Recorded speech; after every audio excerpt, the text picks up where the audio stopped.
Fred was actually the first ever driver I coached in my life. He's probably one of the most naturally talented I've ever seen. He's going to be like a Verstappen level. I'd put money on him going to F1 100%. If you have my lad off, I'll have you by the first corner. I've never smashed anyone off so hard in my life. Just give people an idea of what some kids are spending in like top level karting. Well, yeah, probably more. Ladies and gentlemen, boys and girls, welcome back to the Backseat Drivers podcast. Epic. You join us in a hotel, one of my sponsors' hotels. Shout out to Warren at Prosperity Wealth for letting us use this epic space in his cinema downstairs. AC is blasting right now. It's fantastic. But we are today with a brand new backseat driver, aren't we, Gus? We are. Who is he? Please welcome Matt Round-Garrido. Hello. Woo! Right. So who are you, Matt? So, I'm Matt Round-Garrido, just as Jordan said. I started karting when I was 4 years of age in Spain, and then I started competing in the UK when I was 9. I kind of worked my way up the karting ranks a little bit and ended up racing Citroën Saxos at the age of 15. Solid. Right, the best. From there, I went on to race some Formula Fords until I was 18, and then I went over to the States for a stint in USF 2000 and Indy Pro. And since coming home from the States, I've been full-time driver coaching. Okay, and can you continue your beef with our friend Matt Cowley? Yeah, I live with a guy called Matt Cowley. He did British GT. Have you raced him? Yeah, I've got an awkward story about him. He does not like Just me say at it. all. Really? Actually, I think nowadays he doesn't mind me. Why wouldn't he like you? So, the beef.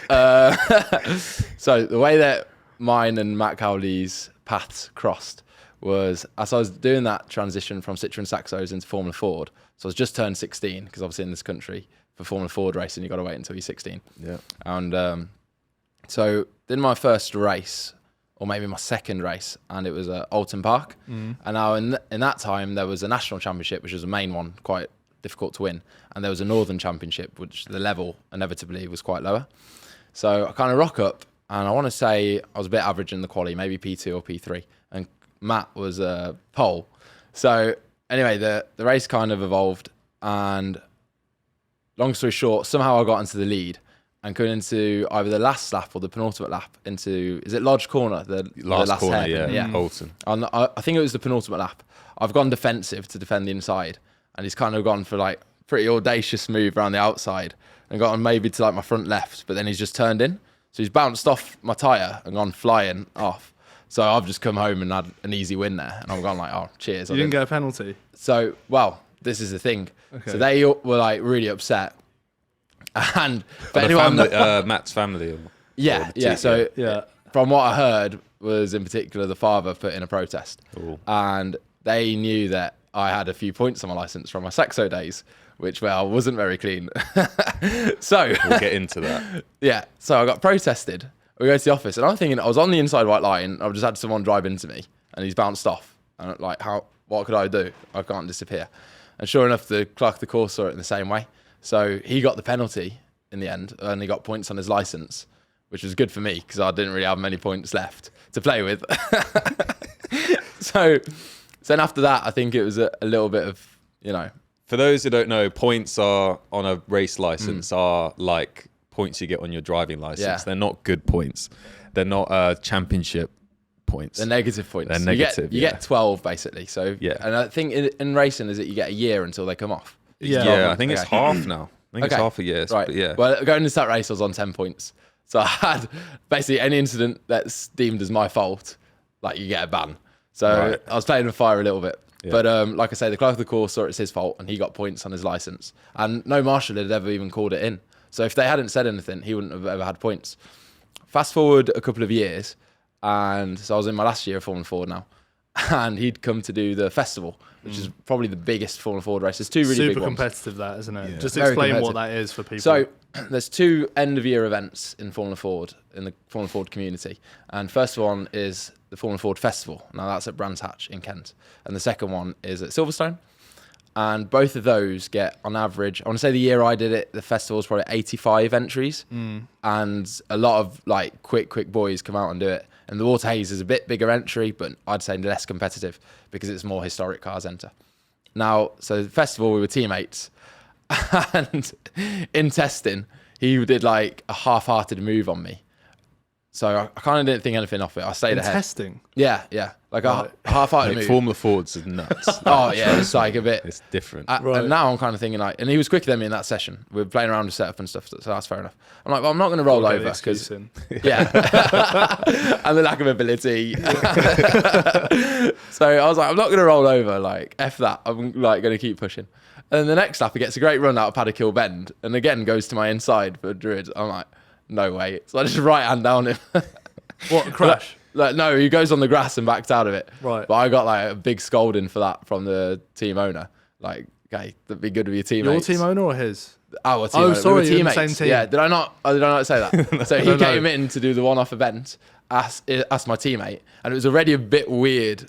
Anyway, sharing the awning because I kind of knew that they hated me a bit, and to put it in something else with perspective, the team he was driving for when we had the incident at Alton Park, I drove for the year after, and all that team owner would just tell me, "Oh, Matt Cowley hates you." Like, and his dad was like laughing how he's going to get you banned, and then he got the points. Yeah. And I was like, "Oh, okay." What was the vibe like between you two? Because, like, did you not speak to each other, or was this just other people, you not talking, and then other people telling you Matt hates you, by the way? Well, that's the thing. I actually don't even know. He seems really nice. Like, everything. I've spoke to him maybe like 3 or 4 times, and every time he seems nice. Yeah. But like you say, then people are going, "Oh, he hates you." You're like, "Oh." Not that I really care, but Thought he was your mate. Yeah. Maybe well, I'll ask him now. But maybe we'll put this in. FaceTime him. We'll put this in at the start, Jed. By the way, so Matt Cowley, I live with, he's a racing driver. Not racing this year, but he's done British GT, Formula Ford. Went the single seater route when he was younger, and you two. he won GTs, didn't he? He won Yeah, he British won GT. British GT. Okay. Yeah. But yeah, Matt and Matt Yeah. know each other. Eminem, Yeah, Matt and Matt know each other and have an unresolved beef. basically. Yeah. So I just want to go back. You say, which every driver does when they come on a podcast, and what we try not to do is say, like, with drivers, I did this, and then I did this, and then I did this, and then I did this. How did you even first start karting? Where, how did you get the money, etc.? So the very, very beginning was I was basically a very troublesome child. Right. So that's kind of how it all begins. You got to take that into account. Pardon? Elaborate. So my mother's Spanish, so it would be a lot of time in Spain, and it would be kind of my mum, myself, and my little sister. And I had a plastic tricycle, and basically it was the only thing that kept my mum sane, because otherwise I'd just be pulling on like people's hair and just causing carnage. Like, I was really bad. So I would just be doing hot laps all day long around the swimming pool on this tricycle.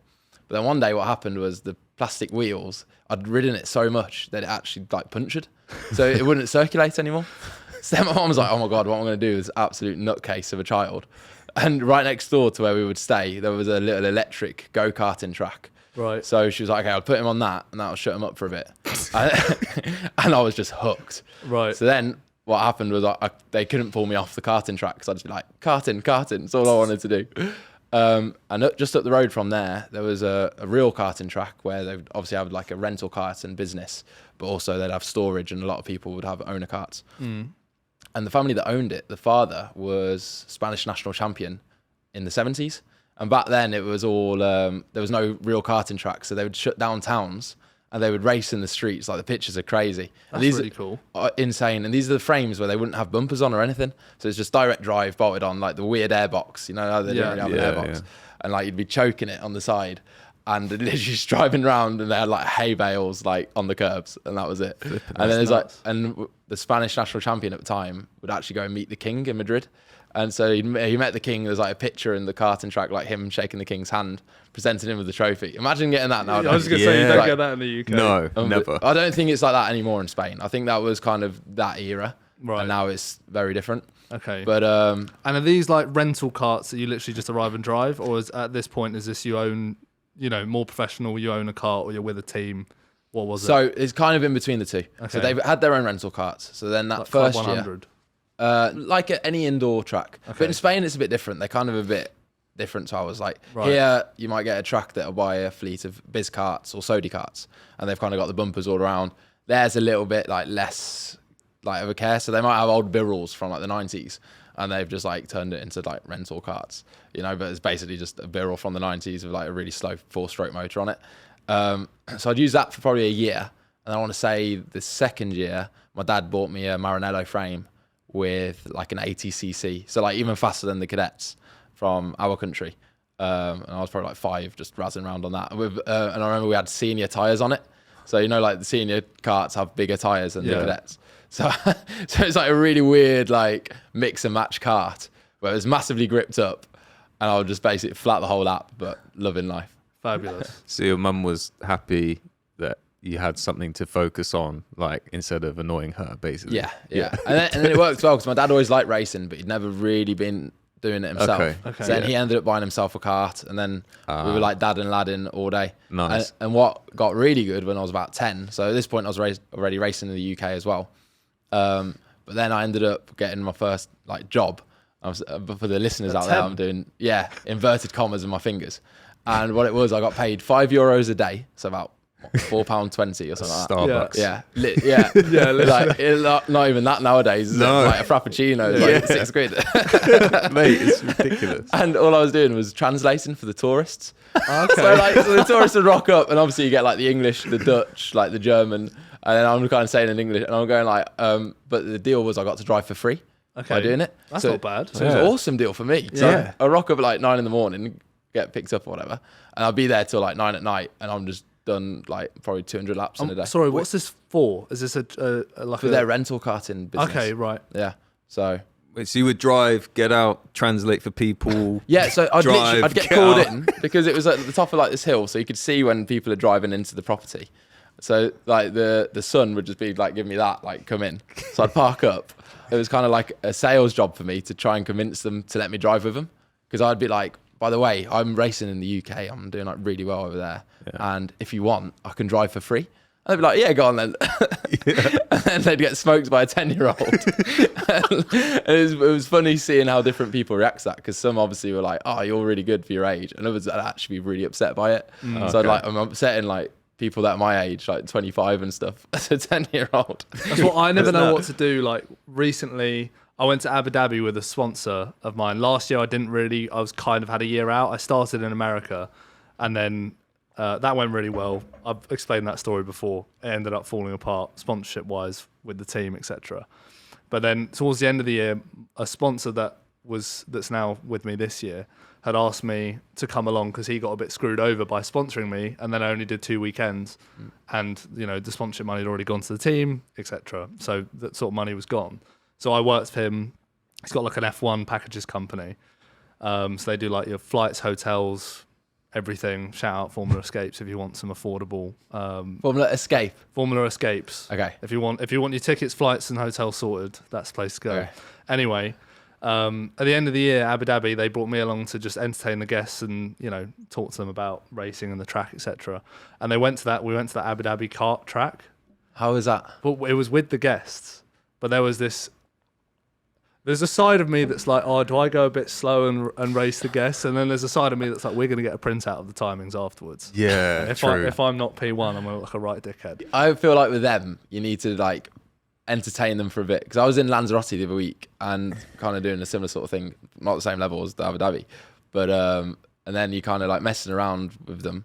And then last lap, you're like, right, quali lap. Yeah. And then everyone's like, oh, that's a good lap at the end. And you're like, oh, yeah, just got lucky. Like, you got to like play it down, don't you? Yeah, what you can't do is take them out. Yeah. You can't like do a send and then hit out your sponsor. Injure your sponsors, yes. But what I ended up... So my game plan was like, I'm going to set a time, and then I'm going to like slow down and race with them a little bit. But then I came in and there was a little lap timing board, like at the like as you cross the start finish line. So I saw myself, and at the start of it, I was P1, and then I slowed down and started racing, trying to find the guests and stuff like that.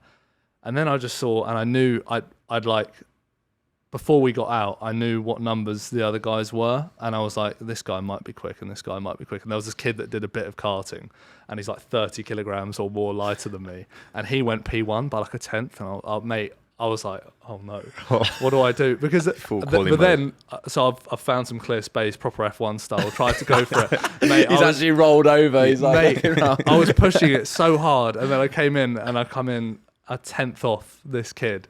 But it made his day, but I was like, yeah, I wasn't really, you know.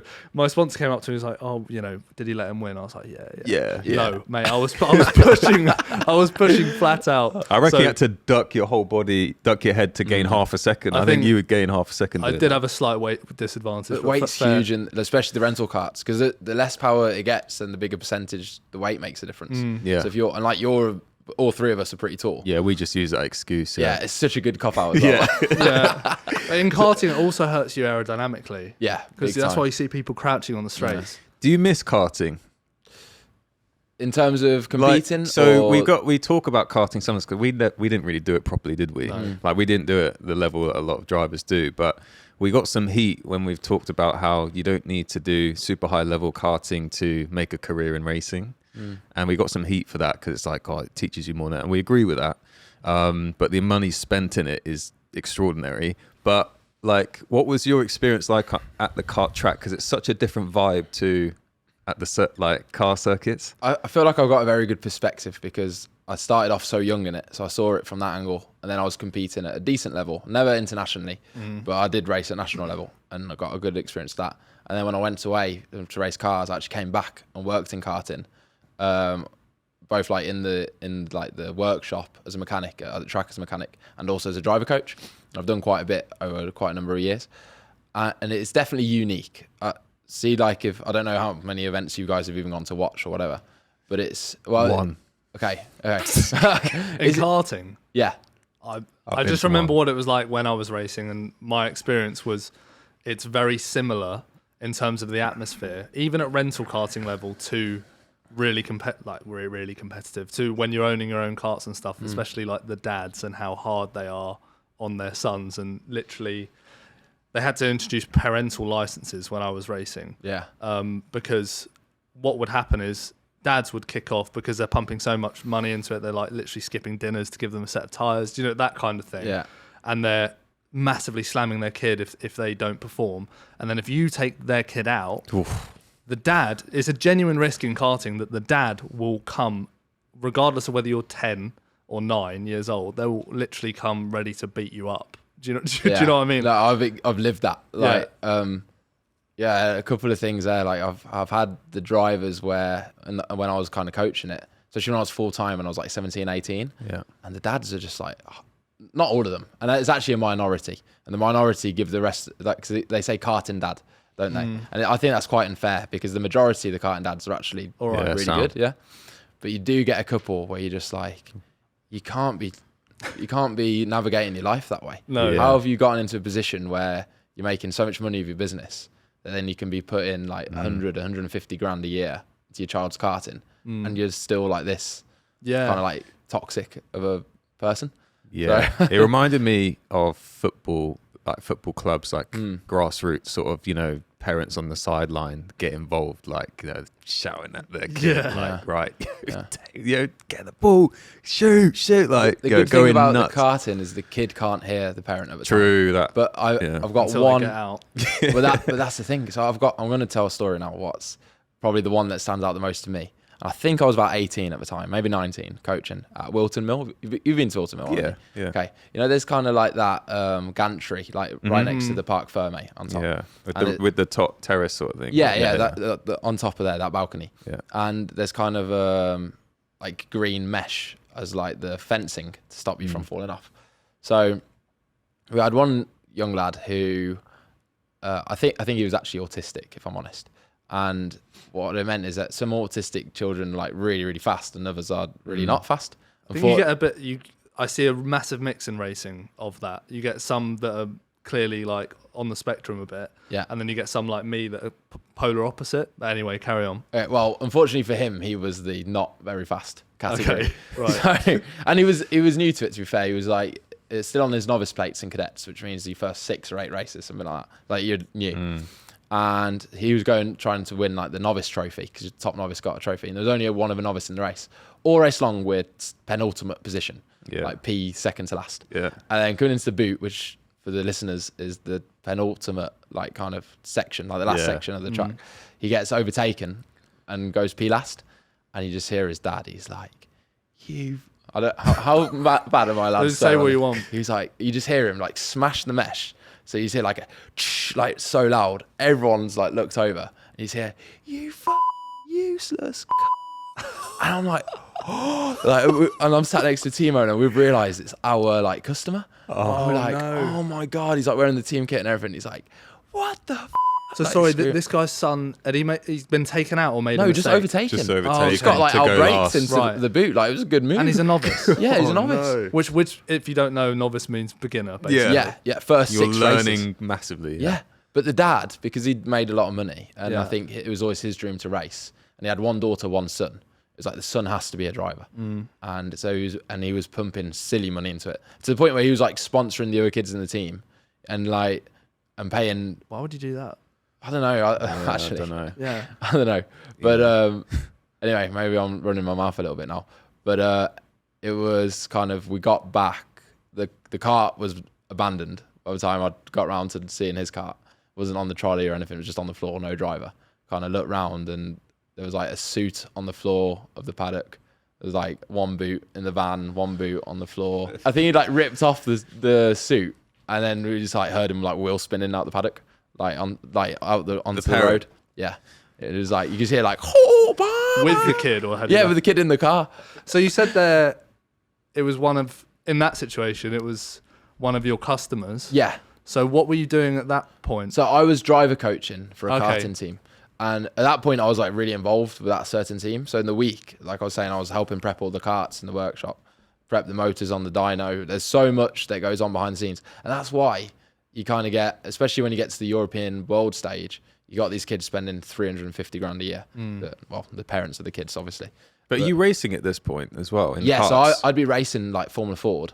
Oh, But okay. you're in obviously Formula I'm only Ford doing- at this point. Yeah, but Got I'm you. only doing like 8 or 9 weekends a year. Okay. So it's not really full-time job, Yeah. you know. But then to get my own money in, that was my job, was working for the karting team. So then I think that year, 2018, I did 49 weekends at a racetrack. Wow. Coaching? Well, Or in just in total, general? in total. Okay. Yeah, with my racing and the coaching, and then only 3 not at a track. That's So, insane. Yeah. Okay. So how did then the transition from karts, coming back a bit, Yeah. from you racing karts to doing, was the first step Formula Ford? The Citroën Saxo. Oh, sorry, yeah, Yeah. Citroën Saxo. So how did that come about? How did that happen? So the goal was always to do Formula Ford anyway. That was all, and I was taking it way back to when I was 10. I went, my dad took me to Brands Hatch, and you know that final section, if you're in the inner paddock, and then they go through, it used to be called Kidney, and I think it's called Surtees now. Surtees, The yeah. left. Have you ever watched Formula Ford go through there? Yeah. Yeah. And they like drift through, don't Yeah. they? It looks awesome. And as a 10-year-old, I remember just saying to my dad, I want to do that one day. And so I always had it from as a young lad that I wanted to do Ford one day. It was always my dream to just race in it, because I'd love the way that they kind of drifted through rather than being on rails. And sometimes cheaper than karting as well. Way cheaper. Yeah. Like we spent less money. We didn't do like very expensive level karting. We did TKM, which is kind of the budget. That's probably the cheapest you can go national level racing for in this country. Because then past that, you're talking road tax, and then it used to be KF, and then I think it's OK now. X30 came in with the Miami motor, and all of that would be considerably more expensive than TKM. So we kind of did the cheapest way to do national level racing, owner karting. And Just give people an idea of what some kids are spending in karting, like top level karting. well, 350 a year, probably more.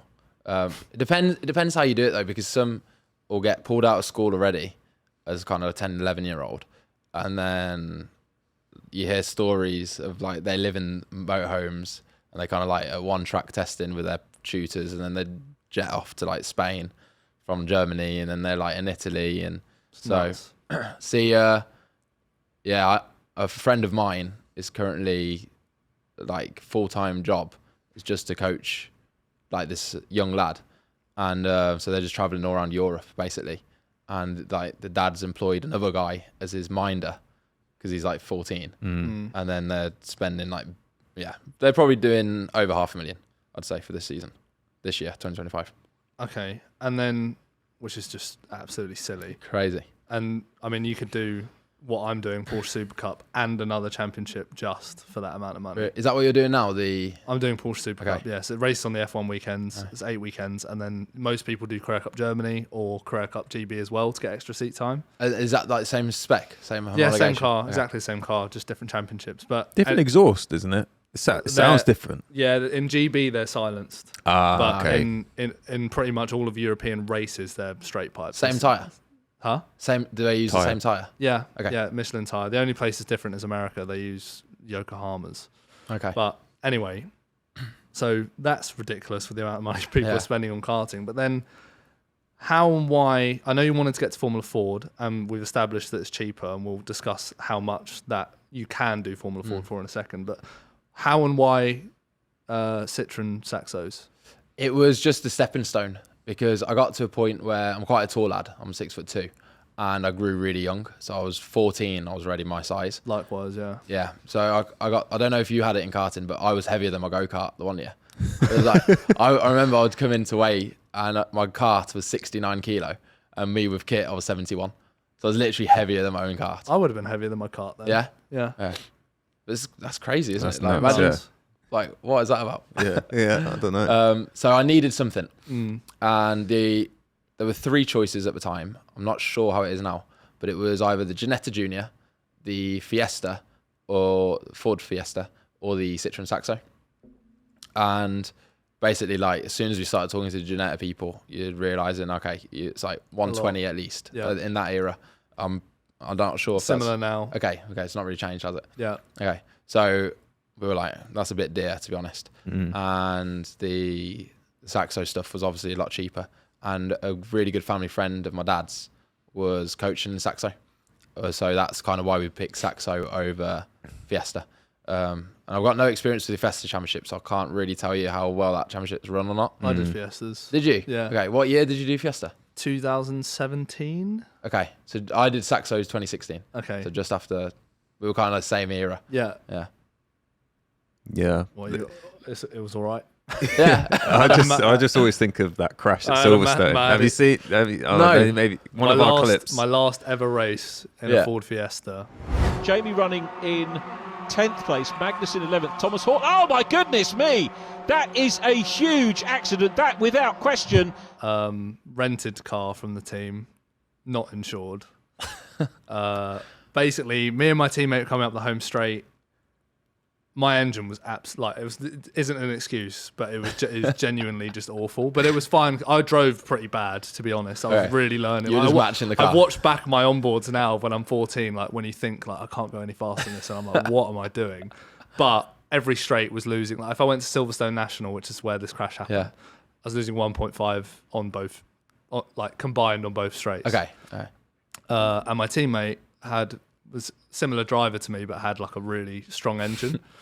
So I was defending the whole lap. I'd like pull away a bit in the corner and then would just on the straight, he'd just tow me up and try and get past me. Anyway, I've defended the inside and he's gone to swipe back to the left coming up to on the straight up to Cops. Okay. And he's gone to like swipe back to the outside but misjudged it and hit my rear.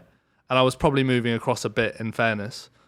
And yeah, I went 100 miles an hour into the pit walls right at the end of the straight. He broke his steering, went hard left into the Armco, hit that, and that's like a trampoline. So that bounced him into the air. I'm coming backwards at this point, and we meet each other. He's rolling over the top of my car. And then, we landed. So that was my last race. It was quite spectacular. That makes my Matt Cowley story not so bad. but yeah, I was going to say, so I've seen your onboards of the Saxos. Okay.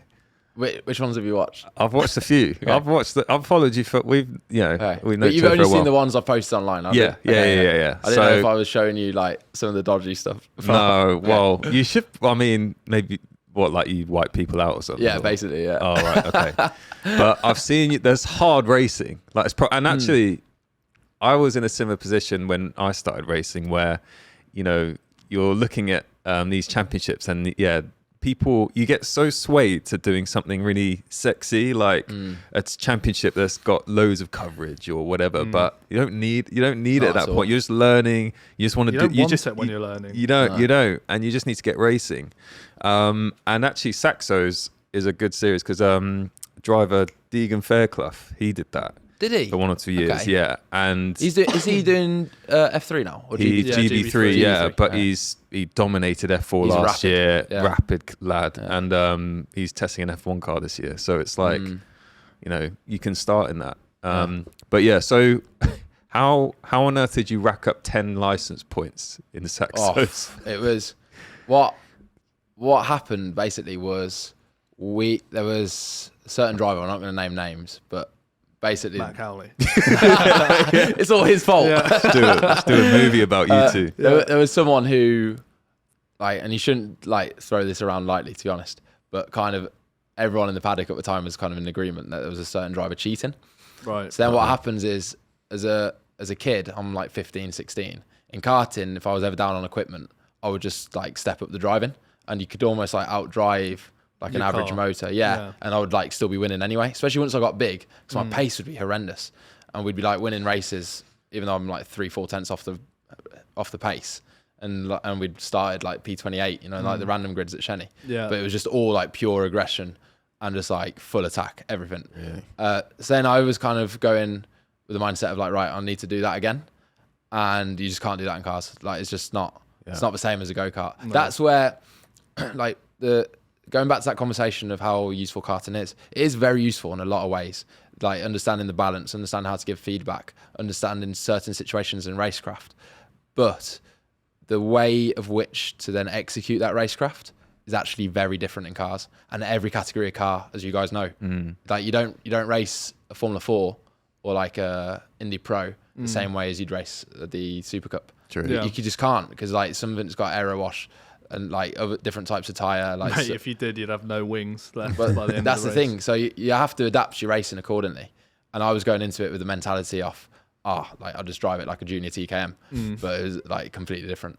Okay. So you just went and wiped everyone out, basically. But yeah, I was just misjudging stuff. Like really, you know how you were saying when you watch, I'm watching back my footage and I'm like, oh my God. Like, and I was doing a decent job, but some of the stuff you're like, if that was my driver now, I'd rinse him. So, But you learned though, Yeah, eventually. And you have to do it to learn. And going back again to what you were saying about you can kind of start off in the Saxo. I actually give that advice to all my clients now that I coach, is do something that's below your means and try and dominate it. Yeah. Get to a point where, because there's no point you going, I can just about afford to do like 3 races in FIF3, whatever it is. And be at the back. Yeah. Good, like no testing, no preparation, probably in the worst car. And like they're charging like 120 grand a weekend. Wow. So like imagine putting that money. So what's 120 times 3? Quick maths, go. No, don't look at me. 360. Like 360, yeah. Yeah. So how far would 360 grand get you to do even like Mate, a you do GT4? Porsche 10 GB. years of Saxos. Saxo for life. Saxo legend. Yeah. Going to history books. You break like the win records. Like I think you could definitely do F4. You could do in GTs. You could do a GT3 easily in British GT. You could do, or maybe even GT World Challenge, or you could do Carrera Cup with a load of testing for that amount of money. Okay. And then like you're looking to win it then, aren't you? Yeah. So it's like instead of rocking up to go P27 in an F3 race. Yeah. Exactly the same as Headley. I was thinking Literally him in my head. I didn't want to mention it. Oh, really? Oh, I was sorry. He's a mate I don't of know ours. him, just to clarify, so that wasn't personal. But Deadly Headley. Well, we've got this friend who's he's stuck between a rock and a hard place, to be honest, because he's done GB3, he's won races in it, and he's never really been able to do a full championship attack because of budget reasons and in GB3. whatever. Yeah. But he's a solid driver, and if he really puts his mind to it, he is very naturally talented. But he's stuck in that position where he can't really do GB3 again because he's not progressing, and now he's got to drive in FIF3, but it's so competitive that he's really struggling in FIF3 because these kids have got so much experience in an F3 car. I mean, Freddie Slater's doing Formula Regional, GB3, and he's already done an FIF3 race, which he was really quick in. But he's in an F3 car literally every week, even if it's a different one. So to compete with those boys, if you've got, the way I put it in a previous podcast, if you've got 2 Gus's and one of them's doing 2 times the amount of track time, the other one just is going to be better as long as you've got the same mentality. And the thing with Fred as well, Fred was actually the first ever driver I coached in my life. So when I was 13, I coached him and he was like 5 in Bambino. But I give him as an example because, like you say, he's got everything around him. He's got all the support. But not only that, he's probably one of the most naturally talented I've ever seen as well. Really? So how can you stop that? Because even if you're like the same natural talent, which is kind of like a 9.9 out of 10, like there's no more improving, then like you can only match him. So someone like a Fred, the reason why he'll get to F1 and probably win titles is because he's natural and manufactured. Yeah. And it's not just pace, is it? It's also, like you touched on, your feedback, your mentality, your feedback. The whole process of a race weekend is so in-depth, so mentally challenging that. And also, the feedback you have to give your engineers, you learn that through all the testing. I've heard Freddie's really on top of that as well. He's very mature. Quite a leader, The thing with Fred, what I remember would always surprise me. So I knew him obviously quite a bit better when he was really young. He was like 5, like I was saying. I was about 13, probably for a couple of years. And then I went off, did some cars. And when I came back to coach again in karting, he'd now be maybe 9 or 10. And at that point, I was like, oh, I wonder how he'll be. Because he's obviously had really early success. Rightly so, because he was good. And they're doing everything properly. And he was just always such a nice lad. And any time I ever spoke to him ever since, he's just been such a nice lad. And he's almost, and I don't want to jinx it now, because I really want to see him succeed. But it's almost impossible for him not to. If he just keeps being like that, being like a nice lad and working hard, and he's got the support, and on top of that the natural talent, which is the rarest part, it's like it's a recipe for a world champion. He's going to be like a Verstappen level. It's going to be ridiculous. And I really hope that for him, to be honest. So fingers crossed. He could be next in line as a Brit. I'd put money on him going to F1 100%. Oh yeah, he'll make F1. I've got a screenshot. Do you know who Jake Sanson is? No. He was like really big karting commentator, and he does the super Formula commentating now for Motorsport TV or whatever that's called. Yeah, I've seen him on Instagram. Yeah, so he did a status. I got a screenshot of it on my phone. This would be 2014, and he's gone, does anyone know who the youngest ever Bambino racer was? And everyone's commenting like 6-year-olds and stuff.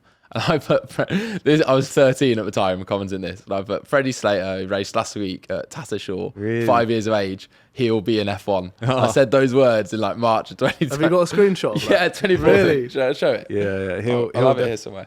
He'll definitely make F1. And at the time, I'm like, everyone's probably thinking, what is this kid on about? But now, it actually might come true, which would be hilarious. It's the same with Lando. Like, even when have a look at that. You're 13. You're 13. So why are you being so nice about other? I wouldn't have been like this when I was younger. I would have been like, this kid's really good. Because at the time I didn't see him as competition. Yeah, he was so much younger. Freddie Slater raced at 5 at the start. Raced at 5 at the start of 2014. And has gone on to get fastest laps at Wilton Mill by about 2 seconds with a competitive grid. I honestly reckon he'll be amazing when he grows up as a driver and could make it all the way to Formula 1. Just from watching his progress in the Bambino class over the last year and few months. And I think you're correct. Yeah. Wow. That's a solid... mate, I would have replied with, I don't know, it's me. I'm going to be next. I'm going to be next. You're quite a mature lad. I was always meant to just be like a scout for talent, wasn't I? Mate. Oh, you had your first job at what, 10? Translator. I was going to say, you've definitely given the impression that you've been quite a workaholic your whole life in a way. No, not at all. No, I feel like no, but like in the racing world, I'm talking. Yeah, but only because it's not work, is it? Realistically, the work is raising the sponsorship. Like, you know all about that, don't you? The two of you. Yeah. I hated that, and I think that's why I was probably a little bit early to pull the trigger in terms of go right. I want to focus just fully on the driver coaching because I love the driver coaching side of it. Maybe not as much as the actual competing myself as a driver, but I get so much fulfillment out of it, and I hated the chasing the funding.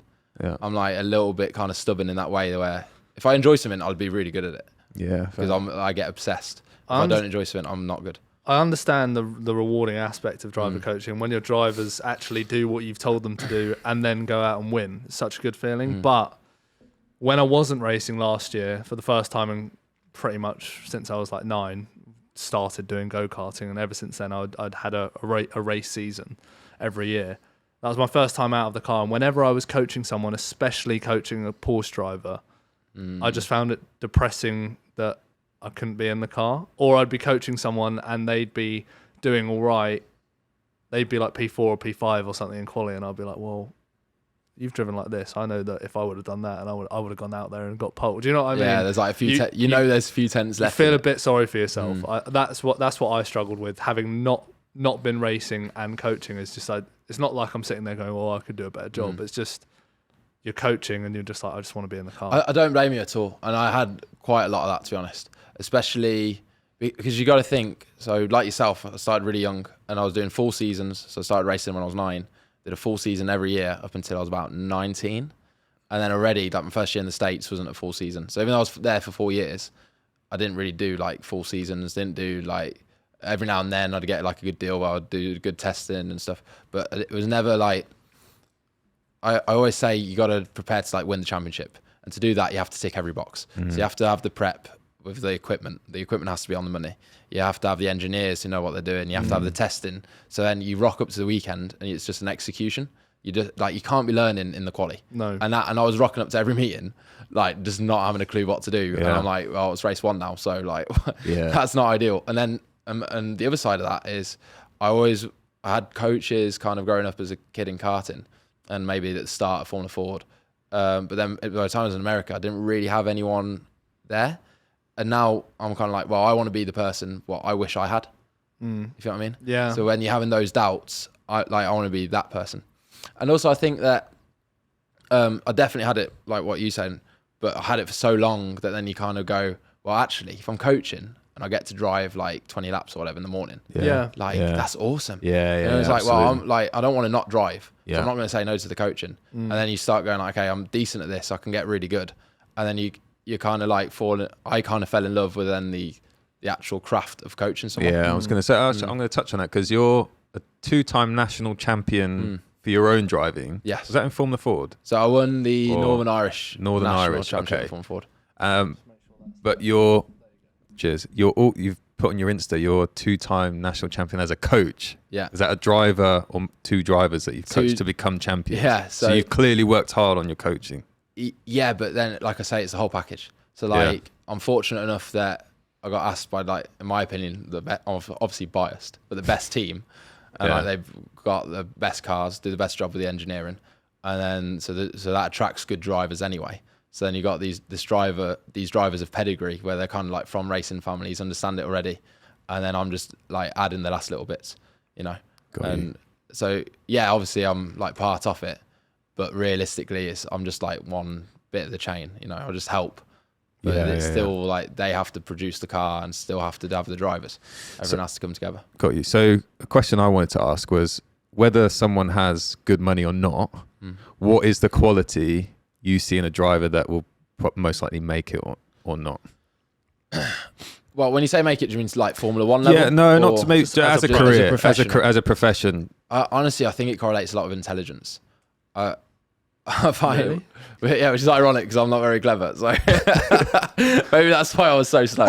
But what I mean by that is the adaptability of the driver. So they have to be open-minded enough to like let me criticize them, because that's another thing. Yeah. Like, you know, when someone's like, mate, here, like what do you need to do different? Yeah. You're kind of like, shut up, it's perfect. Like, it's the car's fault. Like, you want to do that naturally. It's really hard, like, to kind of. I've really had to adapt my coaching style with certain people. Big time. Because some people I can be like, I've learned from our coach, mine and Jordan's, when we were at iZone. I'm still at iZone, as a trainer, as a driver as well. But they train up drivers basically, and they've got loads of simulators. But there's a coach there called John Pratt, and I'd never in my life, before I joined them at 15 years old, had someone sit there and tell me what was, you know, that was shit, your attitude's shit, this is, but like really bluntly. And like, if I ever fell off, he just goes, it fell off in terms of like discipline or being late to sessions or missing a session, whatever it is. He just sits there, or call my dad as well, which made it even worse at the time. And then I'd be sat down with both of them and sit you down. And he really cared, but he didn't care about falling out with you because he wanted the best for you. But that's how I learned, is just here's the blatant truth of it, whether you like it or Like, not. it's a fact, isn't it? Make it better. Yeah. Yeah, because if you have a coach that's like, oh, that was really great, you're never going to really improve. But there are some people that I can do that with, and I go, this was shit, that was good. Change this, change that. And not give them too much props. But then there's some drivers that are a bit more sensitive that I have to go through, and I've kind of learnt with them that if I do that, it actually damages them even more, because they go, well, they know in their head that wasn't a great session. Then they've come in and I've told them the facts, which they think is me telling them their shit. Do you know what I mean? They don't take it as constructive. It's hard to not take it personally. I know, for sure. Something I always do is make sure to highlight the good and the bad. Yeah. Big time. You got, because if it's all bad, we've all, sometimes it can be. But there's always something that they've done well. Exactly. And the same with our driving as well. Like their best part and then their weakness, isn't it? Yeah, exactly. That's You the lead case with of the every strength. Yeah. And I agree with what you say. Like I've had drivers see that. I think that was very educational for me coaching the karting kids at such a young age, because kids have got no filter. So they just say what's on their mind and they act and you can just read them like a book. But then now, like some of my clients will be in their like 40s, 50s, even 60s, and know obviously they're like made a good career for themselves and whatever their field is. So they're kind of like a hardened businessman. So like you're speaking to them and you actually can't read them because you're like, and they're obviously just kind of like turning it all over. But with the kids, exactly like you said, I remember I had one, I'm going to say like two complete opposite ends of the spectrum. And the one was kind of like, if you went, right, so here, you missed the ape. It was like, I'm rubbish. And it was like, tear work, like waterworks, everything. Just crying. And you're like, okay, well, maybe if we tried it and you got to like really like. And the other one would, like, it was the other extreme. I literally could just say whatever. And I was testing it. I was like, obviously, I'm like 17. I'm like, I wonder what I can get away with. And it was like, whatever I did, the more I gave it, the better he drove. It was mad. So I'd be like grabbing his helmet before the race on the grid. I'm like, right, yeah, he needs to fuck. Don't fuck up. I'd say like a lot to him, but I'd like get him fired up, and he'd be off like a scolded cat. It'd be like unreal, and he'd just be doing some insane moves and stuff. Yeah. And like if he ever did even like small mistake, like if you just went, mate, you slightly missed the apex, he'd be like, okay, but like it wouldn't go in. You had to be like, what have you done there? Like, why have we just come P3? Like, think about it. Like, you've lost and it's your fault. And you can't, when you're really with him, but then others, and like say that with adults is the same, where you have to kind of adjust. But what I kind of like to do is, because when you're out there on track, the driver has to self-coach anyway, don't they? So that my big thing, like the kind of the main principle is I try and get them all to self-coach. So what I'm literally pausing the video and going, what do you think like we did wrong there? And then they're like, well, did we do this? I'm like, no. Like, guess again. And they're like, okay, we did this. And you're like, yeah, exactly. So why do we want to change that? And then we're talking through that process. I'm like, when you've come out of that corner, I want you in your head going, right, what would Matt say about that now? And then you have to self-criticize, because then that's how you progress the fastest, because you progress lap to lap. Become your own coach. Exactly. Yeah. Exactly. So I'm like self-coaching, just self-coach it. And then and then racecraft's obviously a bit harder, because I feel like that's a bit more natural. Like some have kind of got it naturally and others don't. So when you've got one who's got the racecraft naturally, that's a dream. Yeah. Because they're just like sending it, like measuring like the outbreaks really well, like doing switchbacks well and all this stuff. Yeah. And then you got others who you kind of have to talk through step by step. I think trying to talk someone through like logical things like racecraft is really difficult. Yeah. Teaching them to go, in my opinion, with enough driving, almost anyone can set like a top 5 lap time. Yeah. Do you know what I mean? I agree. Like as long as they've got enough time in a kart or a car, whatever it is, at that track. But the racecraft is something you just can't teach. And also like coping under pressure and having a self-belief. Yeah. But no, it's really, really cool to hear about that coaching story, and I can relate to, you know, different drivers you get and different approaches you have to have. And it's great that you love it. You mentioned earlier, so we bounced around quite a lot. I know, a lot of editing. No, but it's been really interesting. But coming back to you again and your racing, you said that you made the decision to kind of not retire, but go from I'm going to be a racing driver to I'm a full-time coach. Why and when did that happen? Well, I don't want it to be said like that I'm retired. That actually, no, but you know what I mean. When you decided to step away and fully focus on. it was more kind of like, I need to look at this more logically. How am I going to get to, because I guess if you look at it just in the bigger picture, you're like, right, what's my dream life? And that year I was saying where I did 49 weekends at a racetrack, that for me was probably the best year I've had so far, because I was just enjoying all of it. It was like, I was at a racetrack like almost always. Like, that's a dream, isn't it? Okay, some meetings are worse than others, don't get me wrong. Yeah. But that's like, it's better than being at home or like in a pub or something. Like for me, I much prefer that. So I'm like, right, well, right now I've not got the budget to do really much. And it's either I step all the way back down and do like really like club level stuff again, or I like lean into where, and I was getting like demands, like kind of people asking me to come do coaching anyway. So I was like, if I lean into that a bit, then like we'll just see how that goes. And it's kind of the mentality of my like dream life would be kind of have 5 or 6 coaching clients like what I've got now. I think right now I've got about 4, and have one of them doing like some GT like endurance racing where I would drive as well, because I'm not too bothered about driving every week, but I would like to still be competing myself. And even though I'm competing with the coaching, obviously, like you said, the driving itself is actually better as well. So it's kind of, I think that would be my dream setup. And with Pro-Am stuff, you get the best of both worlds, because you're driving and you have to coach your am. Exactly. And I think then like you might get another pro who's like rapid, but if he can't communicate with his client well, then guess what? Like you're going to beat him. So I think my like kind of, if I look forwards in the next 5 years, I'd be going more for, because right now I'm doing a lot of single seaters and some club stuff, and I'd be trying to branch into the GT world as well. Yeah. And that's kind of my plan, and have all of it, like, and have all of it going on. And I just want to be as busy as possible. If I'm at a racetrack, I'm happy.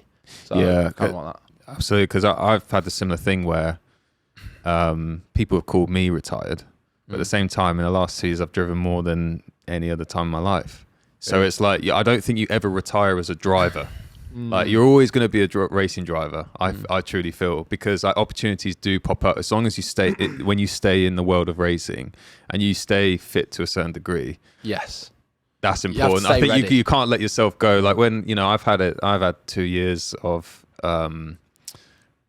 sometimes I have a year of like 0 driving, and then you can get in shape again for the season. So that's not a problem. But it's tricky because it's very on and off if you can't get sponsorship. Yeah. It's very on and off sometimes. And that's a full-time job. That's the thing. And that, I feel like that would actually take away from my coaching. So, and that was kind of a big basis for my decision. When I came home from the States, I was like, do I make myself either like, and keep being a bit of an average driver? Like, okay, I believe I had good talent, but I'd never really had the right preparation. Yeah. And like you said about, you had John, that's what I needed really when I was kind of 19, 20. I needed someone there. Like, mate, stop doing that, because I was kind of just doing everything and enjoying life. And I lacked that discipline that now I've got as a 25-year-old that I didn't have as a 19-year-old. Yeah. And perhaps sometimes I think maybe my career would have gone further, but I think ultimately it wouldn't anyway, unless I'd have like literally been dominating. Yeah. And then that's why I give the advice: try and race below your means so you can dominate it. But ultimately the decision was, if I make myself the best coach possible, because I believe my potential as a coach is very high, I think I can be really, really good, then that's going to give me more opportunities to be in my dream industry forever, which is basically all of our goals, isn't it? You could end up with sponsors from coaching as well, because ultimately with coaching, you're either coaching wealthy amateur drivers that are 40, 50, 60 and have done very well in life and just want to have fun and race cars, or you're coaching a kid that probably comes from a very privileged, wealthy background. And if you build up a good relationship with their parents, it might not be them that say, hey, Matt, I'll sponsor you to go and do this. I think you're really talented. But it might be it's racing and getting sponsorship is all about your contact book. Yeah, exactly. 100%. This year, the only reason I've been able to get on the grid is because it's been like a family unit effort with my sister, who's become my manager, my dad, who's in the room. Shout out. Shout out to Alex.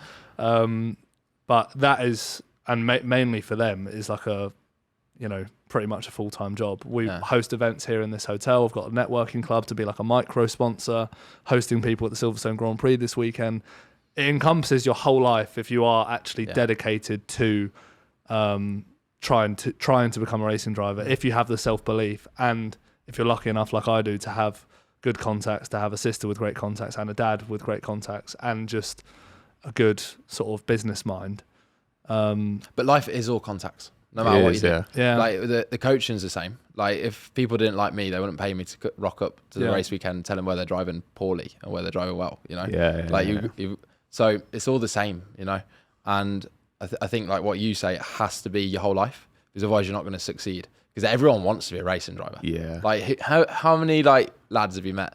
Young lads, 10-year-olds, and gone, would you rather be a racing driver or not be a racing driver? They go, well, yeah, racing driver. That's what question is that? Yeah. So it's like everyone wants it, but then it's like, are you disciplined enough over a long enough amount of time to make it? Yeah, I mean, I've been at it 21 years. It's a really interesting thing Nico did when he won the championship against Lewis. Okay, Lewis did have some issues that year with car and stuff, but he retired straight after that, after he won the championship, and he was it was early. I mean, in comparison, like Lewis is what, 40? He was in his early 30s. Yeah. But he was early 30s. He's had at least 5 more years in him. Maybe could push 9 or 10. I mean, Alonso's what, 42, 43.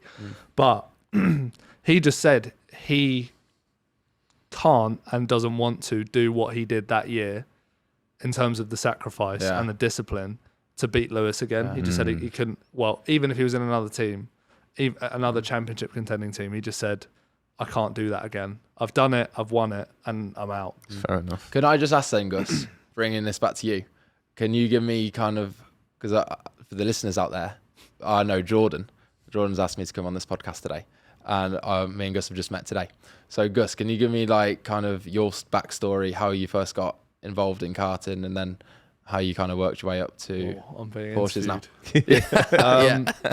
Long story short, similar start to you. Okay. I was a bit of a meatball when I was 9, and Dad was like, you need to do a club, like, you know, rugby, football, hockey, whatever it is, you need to do something outside of school.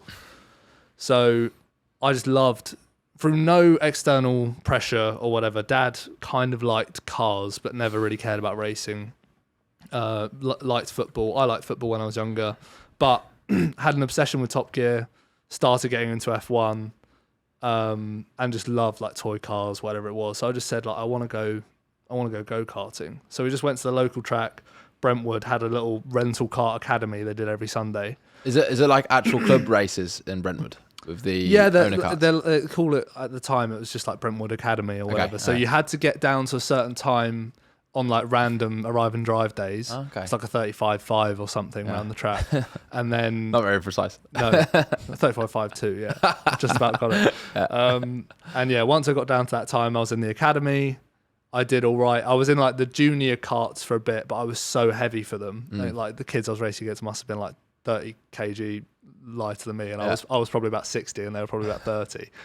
And then I got into the senior one and started winning races and stuff like that.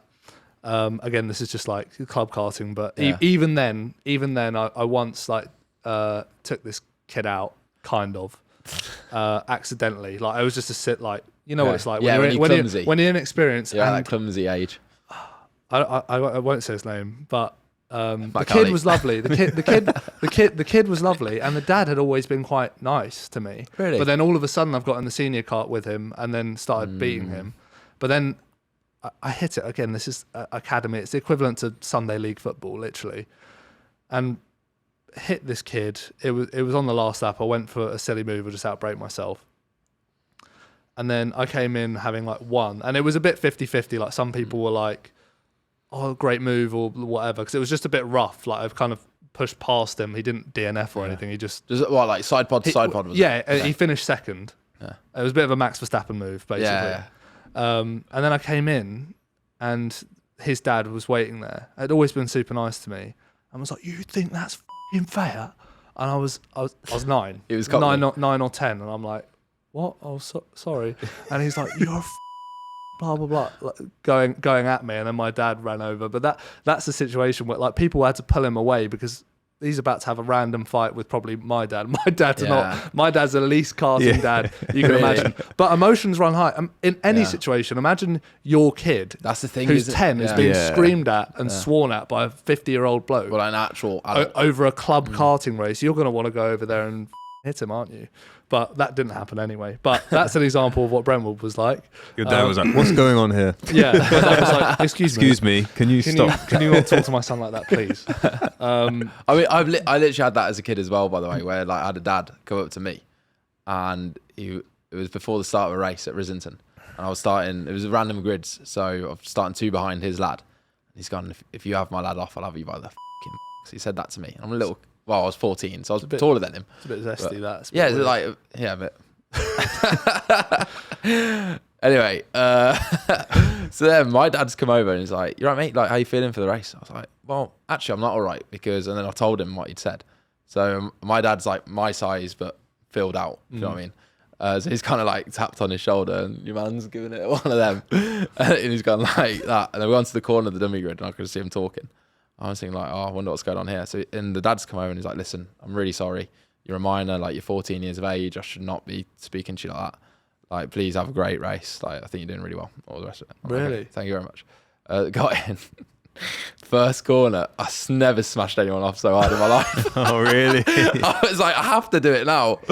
So anyway, that's probably a bit immaturity on my end. But I just smashed the kid off. And then after, like, they hated me. So they were just kind of like, whenever walking past in the paddock, you know, when you're getting like the daggers, you know, and you're kind of a bit like, oh. Yeah. But that just is or was when I was doing it what karting was like, even at the lowest level possible, because there's still people pumping so much money. But I think motorsport's just one of those sports where it's literally what happened to me last weekend. It's so emotional because it's one of those where you can do everything right and you can be winning everything, and your whole family put so much time and effort into it, and time and money, and you know. I had a good race last weekend where I come from 13. It's super competitive. I qualified 13. What category is this? This is Porsche Super Cup last weekend. Okay. There's 30 cars on the grid, and they're all. It's like FIA F3. It's super tough. Anyway, qualified 13th. Literally 3/10 off pole, 4/10 off pole, 2/10 would have put me like. That's P4. awesome though, isn't it? Yeah, but it's annoying, but it's good. Yeah, obviously it's annoying, but in the race, literally not from people falling off the track, just gain position by position by position, up to 6th by the end. And on the last lap, I got taken out by my teammate.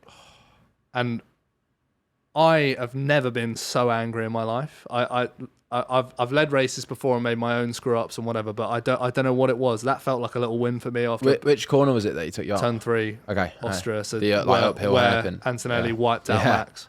He did an Antonelli impression. Well, but it was just silly because he was far back. He went for and the lunge, basically outbraked himself because he was defending from the car behind. Right. And wasn't looking at me and hit my rear, tapped me round. Anyway, it's just one of those where it can be 0 to 0 like that, and your day's completely been turned upside down, or your championship or career. But anyway, I was at Brentwood karting. Yeah. That went okay. Met a lad and dad doing that knew everything about motorsport, but didn't have the funding side of things. I'm lucky. I came from a privileged background. Like, not going to bullshit people and say I was like, scraping by getting sponsorship when I was young. But we did it very cheaply. They wanted to do proper karts, like own your own kart kind of thing. So we did mini max. Okay. For a bit, I just did one once a month at the same track in Bolton, only on Sunday. Didn't do the testing or anything on Saturday because I had Saturday school. So I wasn't taking it fully seriously then, like a career.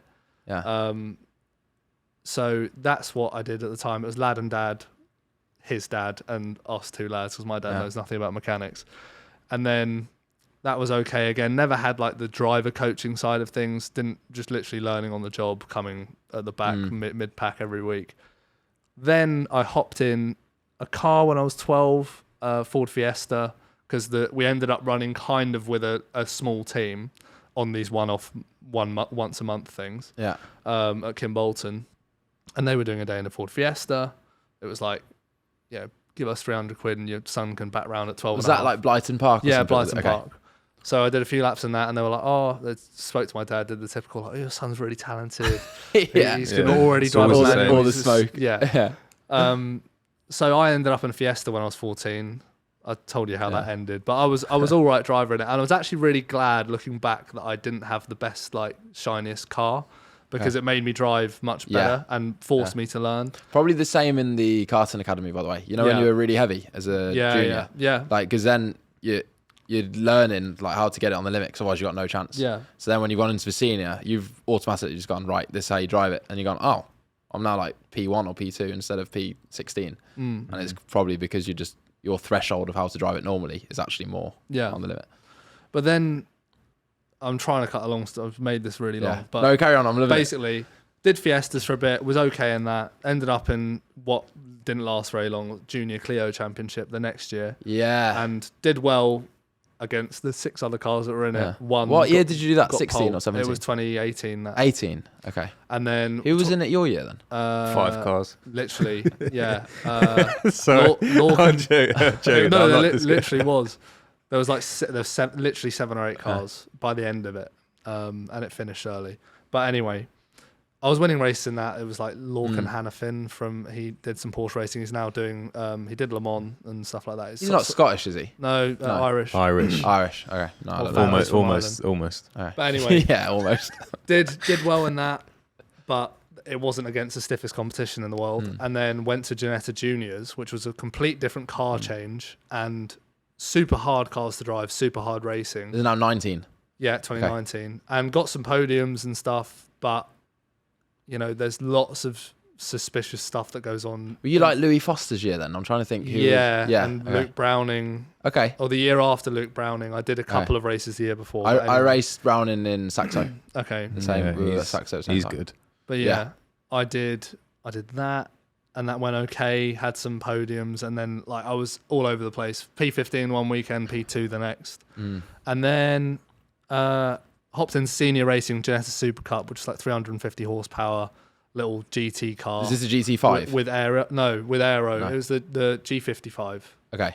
So it's had 350 horsepower, like proper aero. Okay. More aero than it had power, if you know what I mean. She's gripped up. Yeah, no ABS, no TC. Did that. P2 in the championship. 2020 this is now. 2020. Okay.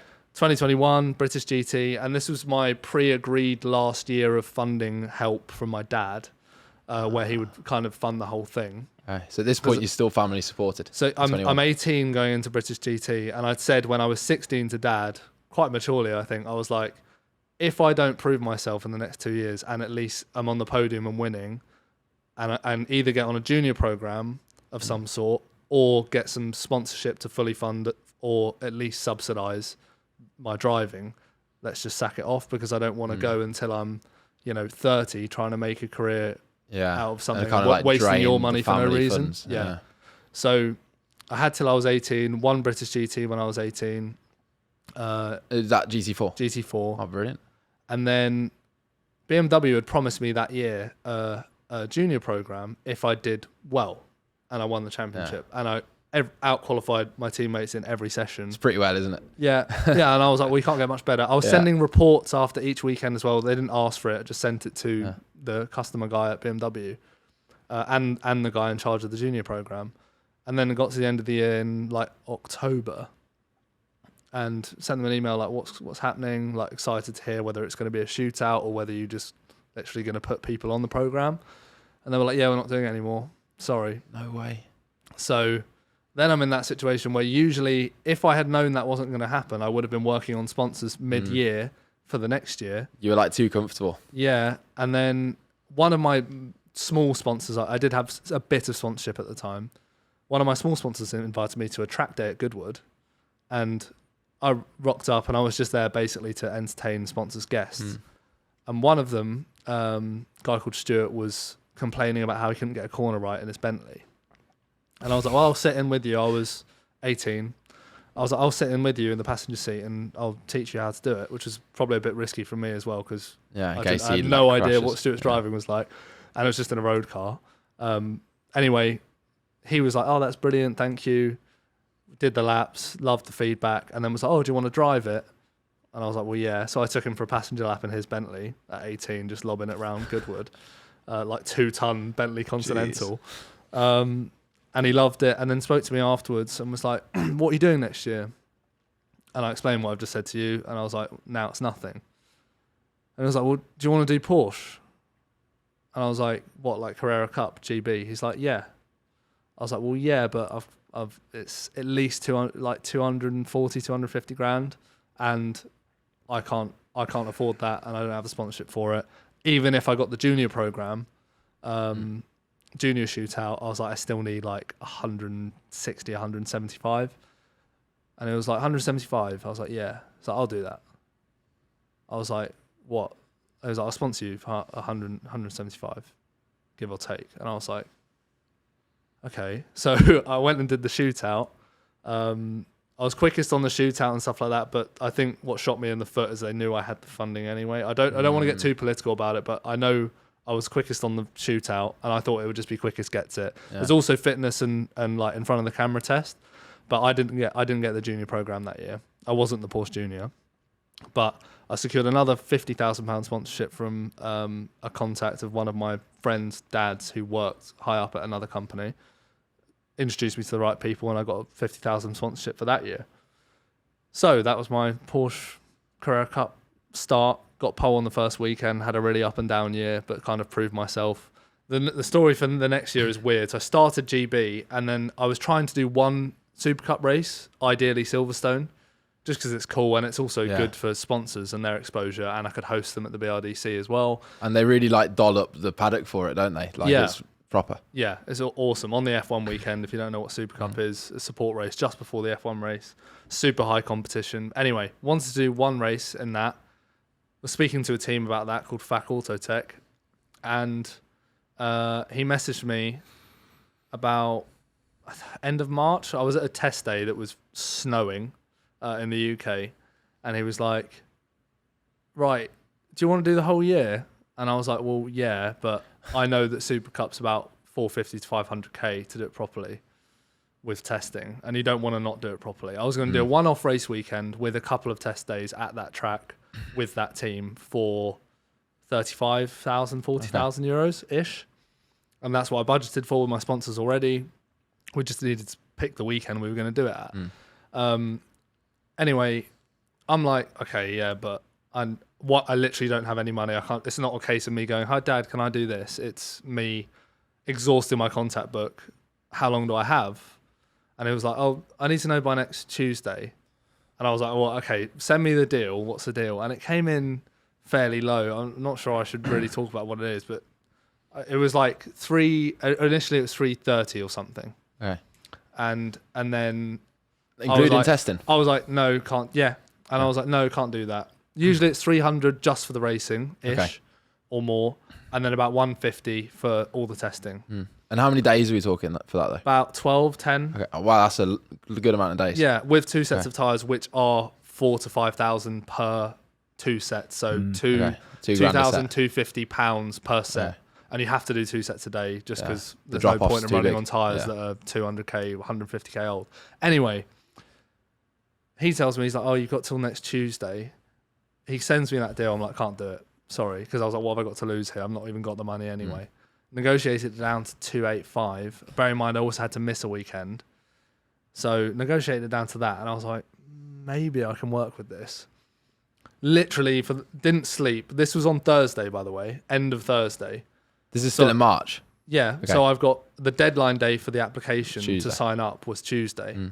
And what had happened was he had a driver drop out who'd already paid like the entry fee kind of thing. The team were going to get a really big fine if they didn't have their third driver, if they just like threw away an entry. So I had to let them know by Tuesday whether I could do it. So I had to find 285,000 euros over a weekend. So I didn't sleep this weekend, and I had other stuff going on. One of my friends went completely off the rails as well, and I had to look after him through this weekend as well. But anyway, won't get into that. Didn't sleep basically the whole weekend. Was just thinking the whole time, like, I don't care about myself this weekend. If I can actually make this work, it'd be unbelievable. And by Monday, CMC, the 50k sponsor at the time, had agreed to do 285,000 for a title sponsorship of the car. And I was like, okay, I'm going to need a bit more for accidents and logistics. Like, you're going to have crash damage. And by the way, staying at hotels and flights on Formula One weekends is bloody expensive. Really and not nice hotels either, just like with a bed and maybe aircon. Say when I did like the IndyCar stuff, like you'd stay in the roughest parts, and there was like prostitutes on the street. Really? Like, I'm not even joking. Like St. Petersburg on here, we're like 50 minutes from the track, and there was like prostitutes on the street, and it was just because we were like late entry, so we were just like okay, and it was still like a billion, trillion, gazillion. Yeah. Now I stay an hour away. Yeah. I'm not staying in bad places, and I've sorted that out with sponsors now. But anyway, that's really expensive. But I'd sorted it, and I genuinely, it was not enough time to get a contract done, but we had a letter of intent, and they're a big FTSE 250 company, and I knew 90% of the money was going to come. So signed up, and I was a Super Cup driver from Tuesday onwards, which was just absolutely nuts. So I did Super Cup that year. It was very up and down. Were you doing the 2 or just Super Cup? No, so I started GB, then stopped GB to focus on Super Cup, and then did the back end of GB with another team, Nick Tandy's team. He asked me to come and do the last 3 races for them, which went really well. So up and down year in Super Cup, massive shock to the system, like racing at Europe on Formula 1 weekends, never experienced anything like it before. Then finished in GB, rocked up to Knock Hill, got pole, won race 1 by about 7 seconds, and then race 2 was on my way to P1 from reverse grid P5, then got knocked out. Anyway, really nice way to come back. The year after that, last year, was a year out for me. I started in America. I managed to wangle a test. What were you doing in the States? Carrera Cup. Okay. So I basically had calls with teams because I had such good years sponsorship-wise the year before. I was like, should arrogantly was like, I should be able to get 150, 200 to go and do this, because I'd somehow definitely a lot of luck and just contact book as well, had managed to get that money over the line for Super Cup within 4 days the year before. So I was a bit cocky about it, I guess, a bit arrogant.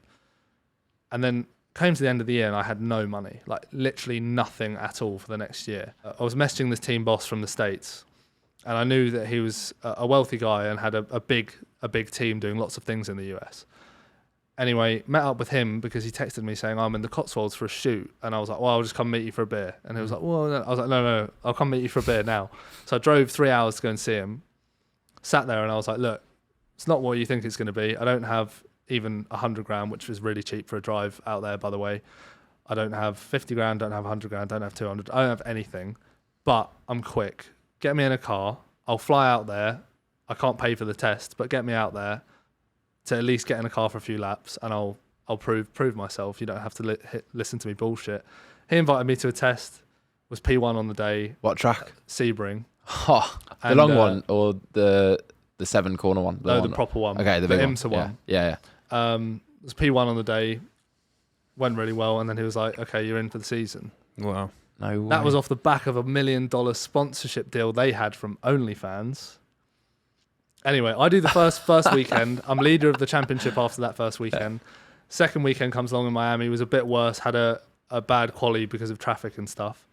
But then... Was that Homestead Miami or Miami F1? No, Miami F1. Or Miami F1. Was P2 in the championship after that weekend. So I was there on a performance basis. So as long as I was in the championship fight, I was still in the team. Anyway, OnlyFans wasn't allowed on the car after 2 races. Oh, so they pull out. So that he called me up literally a day before I was flying out to Montreal F1 for the next one and said, well, I need like 50 grand a weekend. Why did OnlyFans not? You don't have to say, but... No, they weren't allowed on the car because either IMSA or F1... You'll see them in other championships. They're in some GT championships. But OnlyFans or F1, one of the two, IMSA or F1, didn't let OnlyFans on the car because of the nature of what OnlyFans is. So that was it. I said no. Like, I can't fork out that out of nowhere, and especially in 24 hours. And I was expecting him to be like, okay, just come and do this weekend and then we'll work something out. But... That was it. But the money's not there. The money's not there. You know, my car was there. My engineers were there. My mechanics. Everyone was ready for me to be there, and I wasn't there. Did they all get paid? Yeah. Okay. I assume so. Right. So yeah, that was a bit silly. Anyway, that was my last year, and then this year, through loads of work, again, first time we've done a proper family effort. Sister as manager with her contact book. My dad working on it as well, and me started a networking club where people could be micro sponsors and not have to spend 25, 50, 100, 200,000 on a sponsorship. They could test the waters for 12,000, get networking events and hospitality to the F1 and Silverstone Festival. That's what my networking club is, called the GBR Collective. Silverstone Festival is an awesome event. Yeah. I went there last year. That's really nice. So, selling it. Thank Yeah. you. Everyone be there. Yeah. So, yeah, fucking hell. That's my career in about 20 minutes. Okay. That's yeah. brilliant. I think like the He's networking done events. well.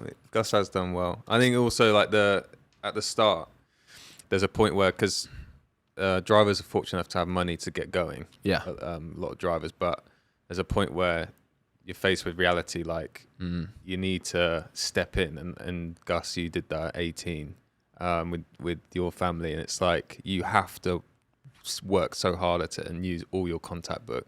It's good. I think it's good for anyone listening on how actually it works, isn't it?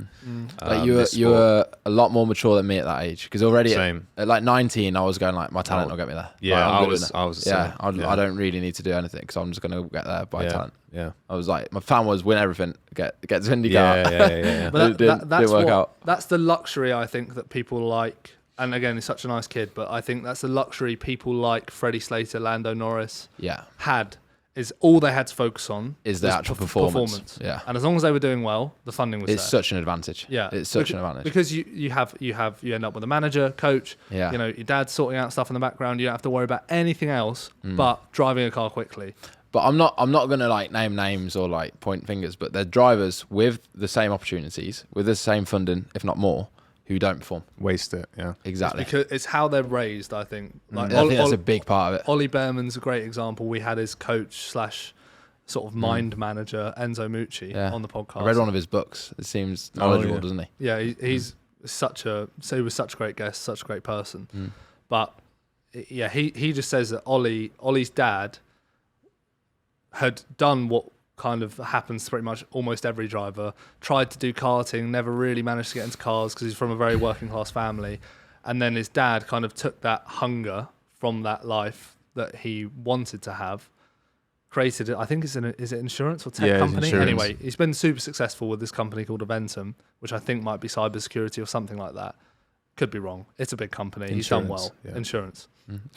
And Security, yeah. yeah, cybersecurity. But yeah, anyway, he just said that he's instilled such great qualities in Ollie, and you can see it. I've met him a couple of times, and he's like bog standard, lovely, mature 18-year-old. Like he doesn't. You'd think with an F1 contract, he'd be the most arrogant. I would be probably. Yeah, if I me got too. signed up to F1 at 18, Yeah. I'd think I was walking on air. But Ollie's such a nice kid, and I think Freddie Slater has those same attributes. 100%. Good, great support network. And then you've got a Lance Stroll, which doesn't even seem like he wants to be there. Let's talk about F1 actually. Actually, on Lance Stroll, do you think he's deserves to be there? Well, No. I mean, For all the Lance Stroll fans listening, it's just like at the end of the day, life's all about opportunities, isn't it? Motorsport's about opportunity, and you have to finance your opportunities. So it's like, in that case, does he deserve to be there? Well, yeah, because like the bill's being paid. But then like we know there's probably other candidates that would probably be better. Like, there was 100%. If you look at, I'll tell you what, if you look at Formula E, Formula E grid is stacked.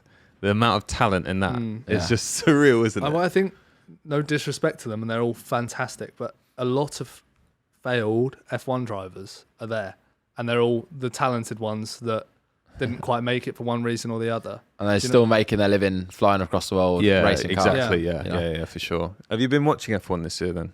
This season, yeah. Yeah. I tend to kind of, because normally I'm obviously away at a racetrack, and then my Monday is normally just chilling out and watching about the Grand Prix.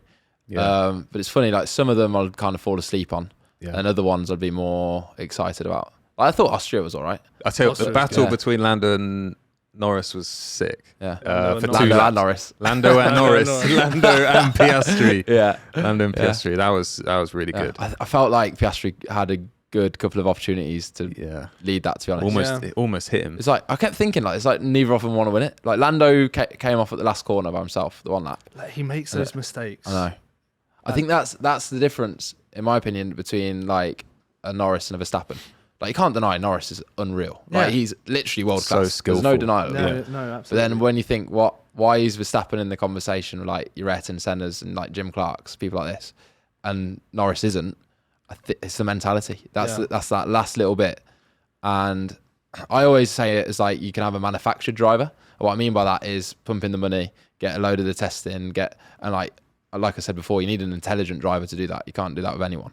So, and I think Norris is definitely very intelligent, and he's clearly like very well rounded. But that last tiny little bit is the like world champion mentality. Yeah, kind of what like your Verstappens and like Slaters are born with. You know, to make that last. It does, but it doesn't. Killer instinct, isn't it? Yeah, because it's how they are. It's how they are at their worst. Like, what is that level? And like someone with that true, real grit, world championship mentality doesn't allow that performance to drop lower than a certain area. I think you it's know like what I an mean? ego It's like, thing as well. It's like when shit hits the fan. It's that ability to like. Yeah, like Alonso. I think Alonso is a great example. of that. Yeah. But it's like they just think, I'm like the boy. I deserve to be champion. Like no one else is at my level. No one's going to stop me. Exactly. And if they get like, I remember Max had a quote. I'm not going to quote it perfectly, but after Perez beat him at Baku, one year, and he said after the race, he was like, "That is never happening again." And then after that, Perez was nowhere near him. Yeah, it's like they get offended by like, and you need like obviously the humility to be able to improve yourself. Because if you're making a mistake, you need to know. But then they have like this. I think Senna was the same. Like obviously, we're not that generation, but when you look back at the documentary and look back at interviews and stuff, there's like a true belief that like a God-given like right to be the champion. Yeah. And they're like, well, that's mine. And you see it. I've seen it all throughout, from the youngest ages in karting, all the way throughout.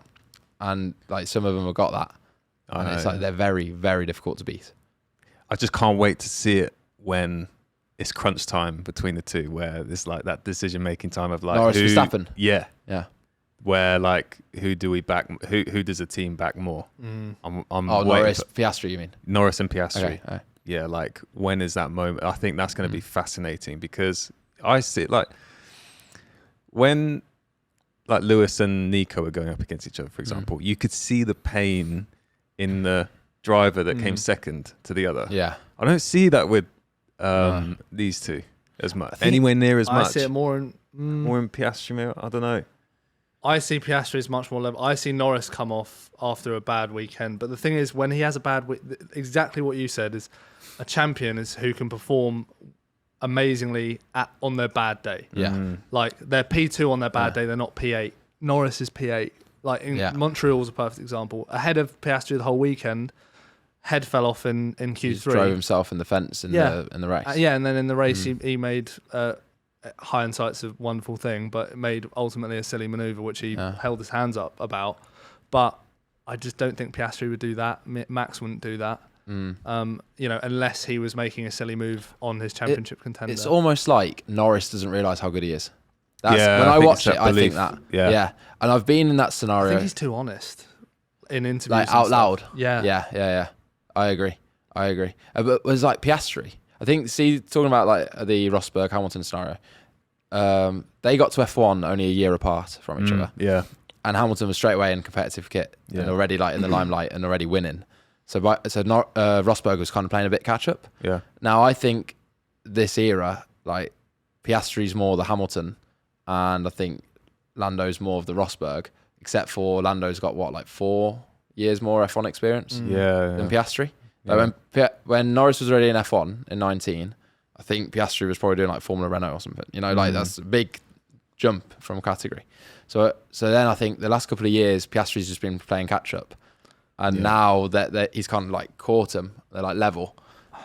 I think Piastri's got a bit more potential, and I think he will end up better. I think what's got in Norris's head definitely at the start of the year is that up until now, the last 2 years, definitely last year, it was Lando. Although there wasn't a number one driver, Lando was the quicker one, team leader. He was the one, the experienced one that was going to get pole if it was to be had, and he was the one that was going to win if it was to be had. I know Piastri had a win or two last year, but it was.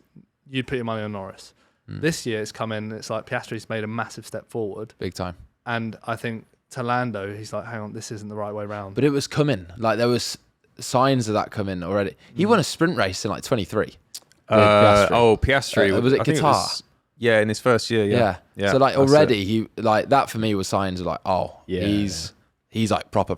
Yeah. Now, is he that Verstappen sort of? I don't know yet. I guess none of us know yet. I think him compared to Norris, let's say, he's got the world champion mentality, but not Norris/Verstappen 1 lap pace. Yes, I agree. But I agree. I just think Norris is the polar opposite, where he's got more natural ability, Yeah. but his head falls off. Yeah. And I would like, again, when these clips come out or whatever, people think that we hate Lando. I would love to see him win a championship. A British guy, he deserves it in the sense he's talented enough. He's very likable, and he will know this if he ever sees one of our clips, that you know, he's been so open that it's his head. He needs to sort his head out. And I just, like you said, he's too nice. He doesn't have, even when he talks in an interview, he doesn't have this killer instinct. Like Max, even if he's screwed up and messed up his own race, he's like seething and angry in the interview. Like, I should have won, blah, blah, blah, but this and this happened. I was surprised how he didn't seem to care, Verstappen, when he got taken out. I think it's because it was Antonelli. If it was Russell, could you imagine? Yeah. Be swinging. But also, if he was in the championship fight properly, and say Russell and him for the championship, Russell took him out. Very different scenario. Different story. Yeah, it's true. Yeah, and also we say all this stuff. You know, we do all appreciate what these guys are doing. Like, the perspective is they are the world class. They're the top. They're world class. Top those guys, even including all the drivers of all the categories. Lando's probably still top 10 out of anyone. Yeah, right 100%, now, 100%. So it's like we're not like knocking them, but we're talking fine little margins. Yeah, it's his biggest test. Yeah, even like the levels that us three have raced at, you're talking like tiny little 1%ers. Yeah, and they're talking like 0.1%. It's just, his peaks and troughs in performance are just too big. He's got it, I agree. but he just needs to, like Jordan said, on his bad day, he needs to be really strong, and he's not. On his day, he's fucking amazing. He got pole by a mile last weekend. Yeah, huge, wasn't it? Yeah, and that's why then I'm surprised that he didn't like just scamper off in the race. If you've got that much more pace over 1 lap, surely like your race pace. He was controlling it, maybe. I don't think Lando. But he was like falling off and stuff. Like he yeah, came off when on the last Piastri corner. was staying on him, and then that mistake at turn 1. And like Piastri, okay, you can go, he's got DRS, like that's an advantage. Yeah, but you know those long corners where you were there, like the wash. It's so hard to follow close, even in Porsches. Yeah, dirty, in F1, like how much downforce have they got? That can't be easy. No. And Piastri was still kind of, and even he was getting coached by his engineer. You know, what corner is it that first? So you do the 3 hairpins. Corner discipline, he was saying. Yeah. Corner discipline, turn 1 and 2 or something. Which basically means overdriving, I think. Yeah, there was one, turn 4, the left-hander. So the first left of the lap in the infield. Yeah. He was every lap going like a car width wide. Yeah. So Piastri was getting a load of clean air. And then I was thinking about this because then when Bortolesso caught up to Alonso, straight away Alonso was like hugging the curb and just giving Bortolesso a load of dirty air. Yeah. There was one off board where like Bortolesso had a massive snap. I think that's like the dirty air causing an understeer. I saw that. Then like she's gripped on the front and then it's just snapped. And you're thinking like, well, Alonso's doing that automatically. And this is like a 40-year-old bloke. And it's like, how come Lando has to get instructed to do it? Because, and like if Piastri, there was like 2 key opportunities. One where I think he went in at turn 3 where you got taken out and then he got switched backed. And there was another one where he got like a really good run into that left. So what is that left? Turn 6 or 7? Turn 6 maybe, yeah. I think 6 and 7. The corner before is 4, but then they've got that. they count those tiny kinks. So I think it's 6 or 7. Okay, well into 6, like Piastri was on the overtake and he like almost jinked left. And now I'm kind of like, Verstappen would have just sent it in there. Like even if they're touching wheel to wheel, because he's like he knows how important the track position is, whereas Piastri didn't, and I think that kind of saved Norris a bit. Whereas then, like I'm saying though, Norris was missing that apex. Alonso doesn't straight away, and even at Canada, the one corner, he's going like, what are we doing through? So you know Canada, you go like left, right, and then that's first chicane, and then that next left where Vettel came off. In 2011. That's it. That left-hander, he's going like, do I use the curb or not? And it's like. The Work race, you need to be it needs to be executing by the race. You should coach him. Yeah. Could you imagine? Coaching I'll tell you what, Lando's definitely. I wonder if he'd take it well or not. I'd be very interested. I'll tell you what, Lando and Piastri are probably the perfect example of Lando needs probably a bit more positive coaching. Yes. And Piastri could be like, this was shit, this was shit, this was shit, fix it. Yeah. And he's so What impresses me about Piastri is just so level-headed. Like he wins, he's like, yeah, nice. Yeah. It's like, he's won like F1 Grand Prix. I'd be crying like all night. He has the same face whether he's lobbed it in the barrier by himself, literally, or he's won. just like, Even his first win, I know, was kind of given to him, but even his first proper win at Baku, which is an amazing drive, he's like, yeah, thank you. Like he comes on the radio, oh my god, mate, you've won. Yeah. Thank you to the team. Yeah, nice Great job. Yeah, cool. I think that plays more than what you think. Because if you think of the positives, like my biggest issue as a driver, naturally, was my emotion. By far my biggest weakness. I get moody, yeah. My bad days, like what you said, your bad day, you need to still be good. I was horrendous because I'd lose my head. So because I'm like, obviously Spanish blood a bit, like hot-headed, I would just get angry, frustrated, and then that's why in Saxo I was a 15-year-old and like 10 points on my license. And then as I matured, I started getting better with that, and now I like try and instill it in all my drivers. Yeah. Don't let it affect you mentally. Like the fastest way to get around a corner is still the fastest, whether you're angry or not. You know, that doesn't change whether you should like drive around the outside of a corner or actually like drive it well. Or brake 10 meters later. Yeah, exactly. Yeah. Like, or try carry 20 kmph more. Like it's not doesn't change physics, does it? With me, it's the opposite. Really? I perform best when I perform best when someone's pissed me off or something, because I naturally, my intensity level's quite low because I'm really laid back. So I have the opposite. I don't have the problem of being too nervous. Are you like quite a smooth driver then? Are you always like kind of... I think you're quite smooth. I've seen your onboards. Like. Yeah, smooth. I'd say like in the race and stuff, I'm quite aggressive, but calculated aggression. Yeah. But with me, it's like last weekend I was hungry after qualifying to, you know, have a better race. And the weekend before that at Barcelona was a shocker. And I actually performed better under the pressure on myself going, show your fucking sponsors why they're sponsoring you. You're not a P18 driver like you were at Barcelona. Was that a lack of pace, was it? Or what happened at Barcelona? I had a slight engine issue. Okay. But I fucked up quali. Right. Like, basically put sectors together for a P5 lap, P6. But not wasn't going to be pole, but I was P18 because I'd screwed up by 2.5 tenths in sector 1. How many laps did you get on those tyres?